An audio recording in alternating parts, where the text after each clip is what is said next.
নমস্কাৰ মই মজিদ বন্ধুসকল পলকতে চামক আজি 9টা গুৰুত্বপূৰ্ণ খবৰ। প্ৰথমটো খবৰ, আজি অসমলৈ আহিব দেশৰ প্ৰধানমন্ত্ৰী নৰেন্দ্ৰ মোদী আৰু অসমত উপস্থিত হৈ কেইবাটাও কাৰ্যসূচীত অংশগ্ৰহণ কৰিব দেশৰ প্ৰধানমন্ত্ৰী মোদীয়ে। তাৰ ভিতৰত অন্যতম হৈছে গুৱাহাটী আৰু উত্তৰ গুৱাহাটী সংযোগী দলঙৰ শুভ উদ্বোধন। আজি প্ৰধানমন্ত্ৰী মোদীয়ে শুভ উদ্বোধন কৰিব গুৱাহাটী আৰু উত্তৰ গুৱাহাটী সংযোগী দলঙৰ। পৰৱৰ্তী খবৰ, অহা 16 ফেব্ৰুৱাৰীৰ পৰা আৰম্ভ হ'ব অসম বিধানসভাৰ বাজেট অধিৱেশন। এইবাৰ 4 দিনীয়াকৈ অনুষ্ঠিত হ'ব পঞ্চদশ অসম বিধানসভাৰ অন্তিমখন অধিৱেশন আৰু এই অধিৱেশনৰ দ্বিতীয় দিনা সদনত উত্থাপন হ'ব আগন্তুক বিত্তীয় বৰ্ষৰ বাবে লেখানুদান। সমাগত বিধানসভা নিৰ্বাচনৰ বাবে এইবাৰ পূৰ্ণাংগ বাজেটৰ সলনি বিধানসভাত উত্থাপন কৰা হ'ব লেখানুদান। পৰৱৰ্তী খবৰ, দেশত পুনৰ বন্ধ হ'ব 100 টকীয়া আৰু 500 টকীয়া নোট। দেশত শীঘ্ৰেই আহি আছে নতুন নোট। আপোনাৰ জেপত থকা 100 টকীয়া আৰু 500 টকীয়া নোট দেশত হৈ পৰিব অচল। ভাৰতীয় ৰিজাৰ্ভ বেংকৰ এই সন্দৰ্ভত বৃহৎ ঘোষণা। নকল নোটৰ প্ৰচলন বন্ধ কৰিবলৈ ৰিজাৰ্ভ বেংকে গ্ৰহণ কৰিছে এটা ডাঙৰ সিদ্ধান্ত। কিছু সলনি হ'ব 100 টকীয়া আৰু 500 টকীয়া নোট। ৰিজাৰ্ভ বেংকে এই দুয়োটা মুদ্ৰাৰ বাবে নিৰাপত্তাৰ মানদণ্ড আৰু অধিক কঠোৰ কৰিছে। শীঘ্ৰেই বজাৰত দেখা পাব নতুন 100 আৰু 500 টকীয়া নোট। অৱশ্য ডাঙৰ প্ৰশ্নটো হ'ল, ইতিমধ্যে প্ৰচলিত 100 আৰু 500 টকীয়া নোটৰ কি হ'ব? এই নোটসমূহ বৈধ হৈ থাকিবনে প্ৰচলনৰ পৰা প্ৰত্যাহাৰ কৰা হ'ব? ডিজিটেল পেমেণ্টৰ জনপ্ৰিয়তা বৃদ্ধি পোৱাৰ লগে লগে 100 আৰু 500 টকীয়া নোটৰ নিৰাপত্তা আৰু অধিক শক্তিশালী কৰাটো প্ৰয়োজনীয় হৈ পৰিছে বুলি RBIয়ে উল্লেখ কৰিছে। RBIয়ে এই সন্দৰ্ভত কয় যে ডিজিটেল পেমেণ্ট বৃদ্ধি পোৱাৰ পাছতো খুচুৰা বজাৰ, গ্ৰাম্য লেনদেন, পৰিবহণ আৰু ক্ষুদ্ৰ ব্যৱসায়ত নগদ ধনৰ প্ৰচুৰ ব্যৱহাৰ হৈয়ে আছে। এইকাৰণেই RBIয়ে সৰ্বাধিক ব্যৱহৃত 100 আৰু 500 টকীয়া নোটৰ সুৰক্ষা বৈশিষ্ট্য বৃদ্ধি কৰিছে। অৱশ্য বৰ্তমানৰ নোটসমূহ নিষিদ্ধ কৰিবনে বিমুদ্ৰাকৰণ কৰিব সেই কথা উল্লেখ কৰা নাই RBIয়ে। দৈনিক লেনদেনত সৰ্বাধিক ব্যৱহৃত নোট হ'ল 100 আৰু 500 টকীয়া নোট। এই নোটবোৰ শাক পাচলিৰ দোকানৰ পৰা আৰম্ভ কৰি ইন্ধনলৈকে সকলো কামতে ব্যৱহাৰ কৰা হয়। RBIৰ মতে দীৰ্ঘম্যাদী মুদ্ৰা নিশ্চিত কৰিবলৈ তেওঁলোকক অধিক শক্তিশালী কৰিব লাগিব। নোটৰ নিৰাপত্তা বৃদ্ধি কৰাটো গুৰুত্বপূৰ্ণ। এইকাৰণে নতুন মহাত্মা গান্ধী ছিৰিজৰ জৰিয়তে RBIয়ে জাল ব্যৱসায় ৰোধ কৰিবলৈ কিছু নিৰাপত্তা বৈশিষ্ট্য বৃদ্ধি কৰিছে। এই নতুন বৈশিষ্ট্যসমূহৰ ভিতৰত আছে ৱাটাৰমাৰ্ক, মাইক্ৰ প্ৰিণ্টিং আৰু উন্নত চিয়াহী।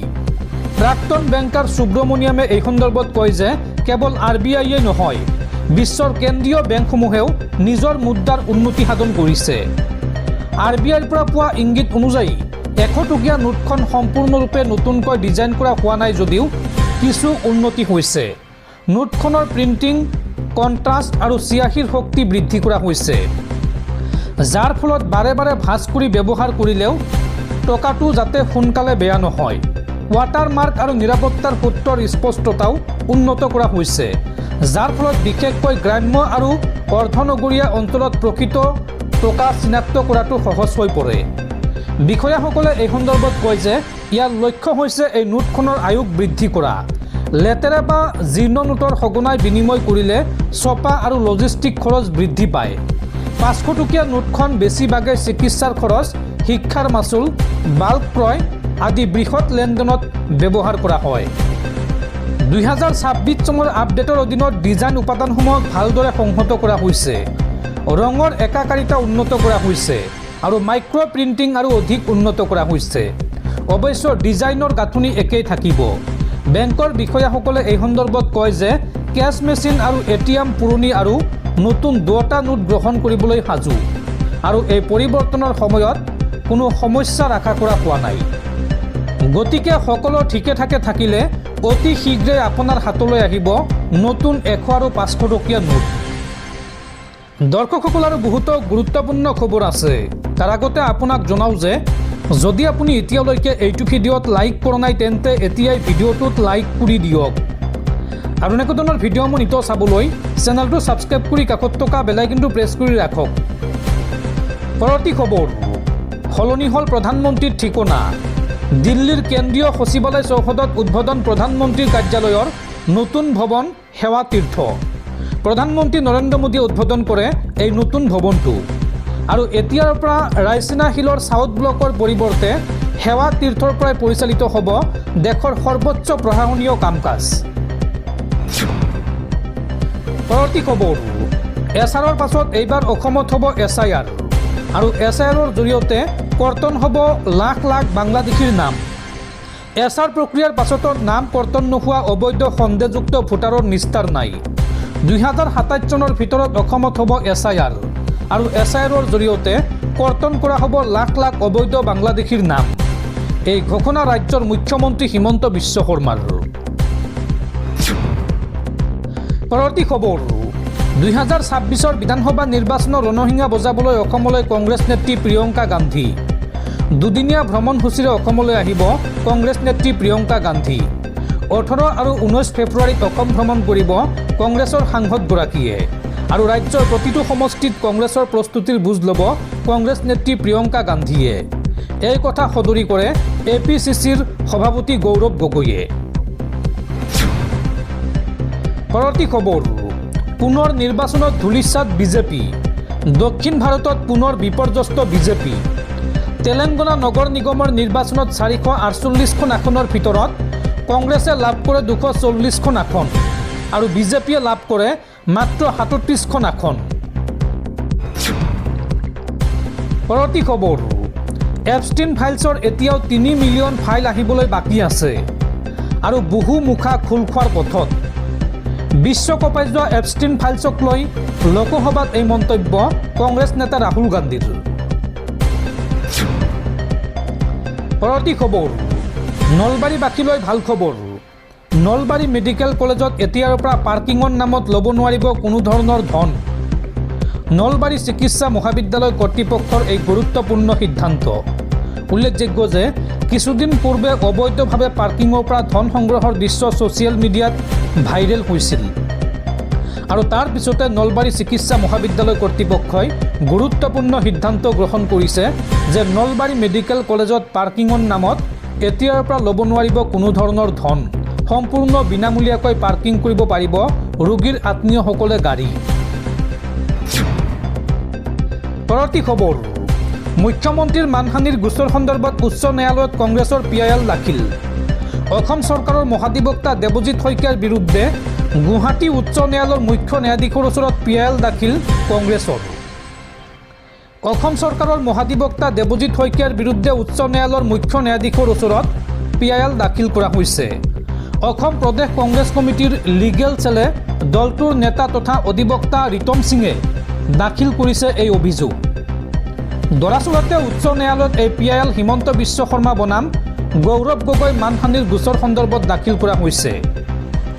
মুখ্যমন্ত্ৰীৰ মানহানিৰ গোচৰত মহাধিবক্তা দেৱজিৎ লন শইকীয়া হাজিৰ হ'ব নালাগে বুলি কংগ্ৰেছৰ পৰা আদালতত PIL দাখিল কৰা হৈছে। কংগ্ৰেছে কৰা PILত উল্লেখ কৰিছে যে এই বিষয়ত উচ্চ ন্যায়ালয়ৰ নিৰ্দেশ মৰ্মে আৰম্ভ কৰা হৈছে CBI তদন্ত। কিন্তু এই বিষয়ত অভিযুক্ত হিচাপে চিনাক্ত কৰা এগৰাকী ব্যক্তিৰ হৈ অসম চৰকাৰৰ মহাধিবক্তাগৰাকীয়ে হিমন্ত বিশ্ব শৰ্মা বনাম গৌৰৱ গগৈ মানহানিৰ গোচৰত অধিবক্তা হিচাপে প্ৰতিনিধিত্ব কৰাটো ন্যায়িক ব্যৱস্থাৰ নিৰপেক্ষতাৰ ওপৰত গুৰুতৰ সন্দেহ উত্থাপন কৰে। লগতে ডক্টৰ হিমন্ত বিশ্ব শৰ্মাই দাখিল কৰা মানহানিৰ গোচৰত বিস্তৃতভাৱে উল্লেখ কৰা অন্যান্য সম্পৰ্কিত বিষয়সমূহৰ ক্ষেত্ৰত ইয়াৰ প্ৰভাৱ পৰাৰ আশংকা দেখা দিয়ে। এই কথা উল্লেখ কৰে কংগ্ৰেছে। পৰৱৰ্তী খবৰ, নিৰ্বাচনৰ পূৰ্বে বিপদত বিজেপিৰ বিধায়ক বিজয় মালাকাৰ। বাংলাদেশীৰ অভিযোগেৰে বিজেপিৰ বিধায়কজনৰ বিৰুদ্ধে গোচৰ ৰুজু। আদালতত একাধিক নথিপত্ৰ জমা দিবলৈ সাজু হৈছে অভিযুক্ত পক্ষ। বিপদত বিজেপিৰ বিধায়ক বিজয় মালাকাৰ। বাংলাদেশীৰ অভিযোগেৰে বিজেপিৰ বিধায়কজনৰ বিৰুদ্ধে ৰুজু কৰা হৈছে গোচৰ।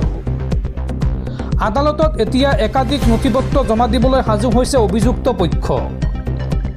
2019 চনতহে বিজয় মালাকাৰৰ পিতৃৰ নাম আহিছে ভোটাৰ তালিকাত আৰু বাংলাদেশত এতিয়াও পৰিয়াল আছে বিজয় মালাকাৰৰ। এনে অভিযোগেৰে বিজেপি বিধায়কজনৰ বিৰুদ্ধে ৰুজু কৰা হৈছে গোচৰ। আবেদনকাৰীৰ দাবী মতে মালাকাৰৰ পিতৃৰ বাংলাদেশৰ ভোটাৰ তালিকাত নাম আছে আৰু গোচৰটোৰ পৰৱৰ্তী দিনত চৰকাৰী পক্ষই জনাব নিজৰ পক্ষ। পৰৱৰ্তী খবৰ, জুবিন গাৰ্গৰ হত্যাৰ ঘটনাৰ আইনী যুঁজক লৈ ডাঙৰ খবৰ। ইচ্ছাকৃতভাৱে দেৰি কৰি থকা হৈছে জুবিন গাৰ্গৰ ন্যায় প্ৰক্ৰিয়া। আদালতৰ পৰা ওলাই আহি এইদৰে ক্ষোভ উজাৰিলে গৰিমা শইকীয়া গাৰ্গ আৰু পামী বৰঠাকুৰে। জুবিন গাৰ্গৰ ঘটনাৰ আইনী যুঁজক লৈ ডাঙৰ খবৰ। ইচ্ছাকৃতভাৱে দেৰি কৰি থকা হৈছে জুবিন গাৰ্গৰ ন্যায় প্ৰক্ৰিয়া। শ্যামকানু মহন্তৰ অধিবক্তাই কৰিছে খেলিমেলি। এতিয়ালৈকে শ্যামকানু মহন্ত, সিদ্ধাৰ্থ শৰ্মা আৰু অমৃতপ্ৰভা মহন্তৰ মুখত নাই অনুশোচনা। আদালতৰ পৰা ওলাই আহি এইদৰে ক্ষোভ উজাৰিলে পত্নী গৰিমা শইকীয়া গাৰ্গ আৰু জুবিন গাৰ্গৰ ভগ্নী পামী বৰঠাকুৰে। আৰু শীঘ্ৰে এই সন্দৰ্ভত বিশেষ আদালত গঠনৰ দাবী গৰিমা শইকীয়া গাৰ্গৰ। এই মুহূৰ্তত প্ৰশ্ন হৈছে যে বছৰ বছৰ ধৰি চলি থাকিব নেকি জুবিনৰ ন্যায় প্ৰক্ৰিয়া? আৰু পামী বৰঠাকুৰে এই সন্দৰ্ভত মন্তব্য কৰি কয় যে আমাৰ ধৈৰ্যৰ পৰীক্ষা নল'ব। আদালতৰ বাহিৰত এই মন্তব্য জুবিন গাৰ্গৰ ভগ্নী পামী বৰঠাকুৰৰ।